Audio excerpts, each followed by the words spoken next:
Devika and Danny. ಇದು B. Kishore ಅವರು ನಿರ್ದೇಶಿಸಿದ ರಿತುವರ್ಮ, Shiva ಕಂದಕುರಿ, Shivnarine ಅವರು ಮುಖ್ಯ ಪಾತ್ರದಲ್ಲಿ ನಟಿಸಿರುವ ವೆಬ್ ಸೀರೀಸ್ ಆಗಿದೆ. ದೇವಿಕಾ ಒಂದು ಶಾಲೆಯಲ್ಲಿ ಸಂಗೀತ ಟೀಚರ್ ಆಗಿ ಕೆಲಸ ಮಾಡ್ತಾ ಇರ್ತಾರೆ. ಆಗಷ್ಟೇ ಅವಳಿಗೆ ಮದುವೆ ನಿಶ್ಚಯವಾಗಿರುತ್ತದೆ. ಅವಳಿಗೆ ಅವರ ತಾತನ ಹಾಗೆ ಆತ್ಮಗಳು ಕಾಣಿಸುತ್ತಿರ್ತವೆ. ಡ್ಯಾನಿ ಸತ್ತು ಹೋಗಿರುತ್ತಾನೆ. ಅವನ ಆತ್ಮ ದೇವಿಕಾಗೆ ಮಾತ್ರ ಕಾಣಿಸುತ್ತೆ.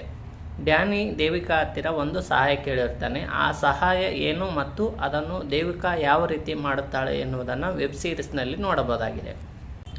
ಡ್ಯಾನಿ ದುರ್ಗಾ ಎನ್ನುವ ರೌಡಿ ಹತ್ತಿರ ಕೆಲಸ ಮಾಡ್ತಾ ಇರ್ತಾನೆ. ದುರ್ಗಾ ಒಬ್ಬ ಅಜ್ಜಿ ನಡೆಸುತ್ತಿರುವ ಅನಾಥಾಶ್ರಮವನ್ನು ತನ್ನ ಹೆಸರಿಗೆ ಮಾಡಿಕೊಳ್ಳಲು ಅನಾಥಾಶ್ರಮಕ್ಕೆ ತನ್ನ ಕಡೆಯವರನ್ನು ಕಳಿಸಿ ಗಲಾಟೆ ಮಾಡಿಸಿ ಅಜ್ಜಿಯಿಂದ ಸಹಿ ಹಾಕಿಸಿಕೊಳ್ಳುತ್ತಾನೆ. ಅಲ್ಲಿ ಮಕ್ಕಳು ಮತ್ತು ಅಜ್ಜಿಯನ್ನು ನೋಡಿದ ಡ್ಯಾನಿ ಬೇಜಾರಾಗಿ ಏನಾದರೂ ಮಾಡಿ ಅನಾಥಾಶ್ರಮ ಮತ್ತು ಹಣವನ್ನು ನಿಮಗೆ ವಾಪಸ್ ಕೊಡಿಸುತ್ತೇನೆ ಅಂತ ಅಜ್ಜಿಗೆ ಹೇಳುತ್ತಾನೆ. ದುರ್ಗಾ ಜೊತೆಗೆ ಡ್ಯಾನಿ ಫ್ರೆಂಡ್ ಕೂಡ ಇರ್ತಾನೆ. ಅಜ್ಜಿಗೆ ಕೊಡಬೇಕಿರುವ ಹಣ ಅವನ ಹತ್ತಿರ ಇರ್ತವೆ. ಆ ಹಣವನ್ನು ಅಜ್ಜಿಗೆ ಕೊಡು ಎಂದು ಡ್ಯಾನಿ ಅವನ ಫ್ರೆಂಡ್ಗೆ ಹೇಳಿದಾಗ ಅವರಿಬ್ಬರ ನಡುವೆ ಜಗಳವಾಗಿ ಡ್ಯಾನಿಯನ್ನು ಅವನ ಫ್ರೆಂಡ್ ಸಾಯಿಸ್ತಾನೆ. ಆಗ ಡ್ಯಾನಿ ಆತ್ಮ ದೇವಿಕಾಗೆ ಕಾಣಿಸುತ್ತದೆ. ದೇವಿಕಾ, ಡ್ಯಾನಿ ಇಬ್ಬರು ಸೇರಿ ಅಜ್ಜಿಗೆ ಅನಾಥಾಶ್ರಮ ಮತ್ತು ಡ್ಯಾನಿ ಫ್ರೆಂಡ್ ಬಚ್ಚಿಟ್ಟಿದ್ದ ಹಣವನ್ನು ಅಜ್ಜಿಗೆ ಸಿಗುವಂತೆ ಮಾಡುತ್ತಾರೆ. ಇನ್ನು ವೆಬ್ ಸೀರೀಸ್ನ ಎಲ್ಲ ಎಪಿಸೋಡ್ಗಳು ಸೇರಿ 3 ಗಂಟೆ ಆಗ್ಬೋದು. ಇದರಲ್ಲಿ ತುಂಬ ಹಾರರ್ ಮತ್ತು ಅಡಲ್ಟ್ ಕಂಟೆಂಟ್ ಯಾವುದೂ ಇಲ್ಲ. ಹೀಗಾಗಿ ಎಲ್ಲರೂ ಕೂಡ ಈ ವೆಬ್ ಸೀರೀಸನ್ನು ನೋಡ್ಬೋದು. ಇನ್ನು ಈ ವೆಬ್ ಸೀರೀಸ್ನಲ್ಲಿ ಅಷ್ಟೊಂದು ಕಾಮಿಡಿ ಏನಿಲ್ಲ, ಫೈಟ್ ಕೂಡ ಕಡಿಮೆ ಇದೆ.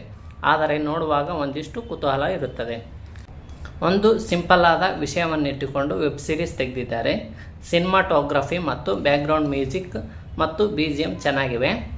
ವೆಬ್ ಸೀರೀಸ್ ತೆಗೆದಿರುವ ಪ್ಲೇಸ್ ಹಳ್ಳಿಯ ವಾತಾವರಣದಿಂದ ಇದೆ. ಅದನ್ನು ನೋಡುವಾಗ ಖಂಡಿತವಾಗಿಯೂ ಇಷ್ಟವಾಗ್ಬೋದು. ಇನ್ನು ವೆಬ್ ಸೀರೀಸ್ IMDbಯಲ್ಲಿ 9.4 ರೇಟಿಂಗನ್ನು ಪಡೆದುಕೊಂಡಿದೆ. ಜಿಯೋ ಹಾಟ್ಸ್ಟಾರ್ನಲ್ಲಿ ಕನ್ನಡದಲ್ಲಿ ಕೂಡ ನೋಡಬಹುದಾಗಿದೆ.